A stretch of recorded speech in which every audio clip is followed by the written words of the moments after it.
NASA just launched the LADEE mission to the moon, and we had a chance to come to the Ames Research Center to talk to some of the folks here about all the work they're doing and the companies that they're working with. So LADEE is a small spacecraft, a robotic spacecraft that we are sending to the moon, and it's designed to do scientific measurements around the moon and an optical laser communications experiment. We'll take about 3.5 weeks to get to the moon. And then October 6th, we're going to do a big braking burn where we fire our big main engine and capture in orbit around the moon. We stay there for about a month and a half while we check out the instruments, the science instruments, while LaserCom does their primary experiment. And then we drop down to a very low orbit around the moon. We're flying very close to the lunar surface to do our science.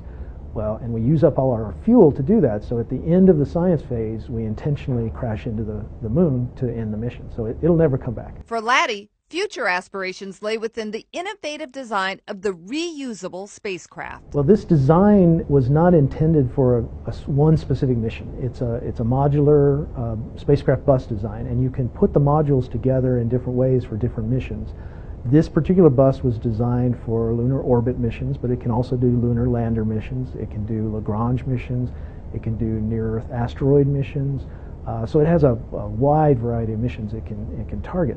So once you prove out the bus, we've proved it terrestrially in a lunar lander mode, and now we're proving the bus in a lunar orbiter mission. Once the bus is proven, you can use it for other types of missions and save money because you're not designing stuff from scratch.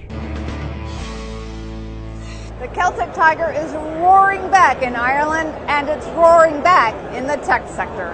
Ireland is one of the largest exporters of software in the world. 9 of the top 10 software companies have European operations in Ireland. So companies like Microsoft, Salesforce, Google, Facebook, LinkedIn are all using Ireland to access the European market. A lot of these guys have multilingual, multicultural teams carrying out sales, customer support, branding. They do all their finance through European HR in one base, so there's economics of scale around that, and basically they can carry out a number of activities in one location. Also, we have a very good operating environment. It's easy to hire people. Labour law is not restrictive as it is in other European locations.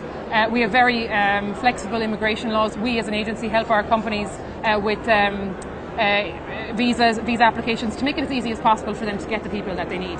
And also we have a very attractive fiscal regime. Ireland has a 12.5% corporate tax rate, so when companies are making a profit, it is nice to have access to a lower tax jurisdiction. We work with companies like Dropbox, Zendesk, HubSpot, Etsy, and Squarespace from New York. All are using Ireland as their international or European or international operating base. There's a big international base tech community, plus this really thriving domestic entrepreneurial activity as well. So together there's a really nice ecosystem there in Ireland.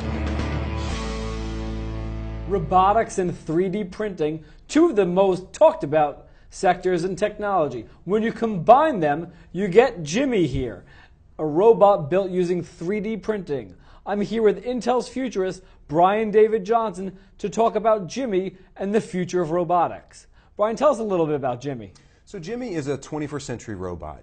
He was born in science fiction, but he's now open source, he's 3D printable, and he's meant to act and interact with people. He's kind of like a smartphone with legs.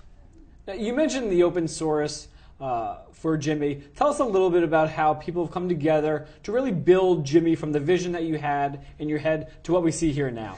Yeah, so we started in science fiction. I've been writing science fiction stories trying to understand how people will act and interact with this new type of robot. So it started in science fiction, and I had an illustrator who I worked with by the name of Sandy Winkleman, who really did the first drawings of Jimmy.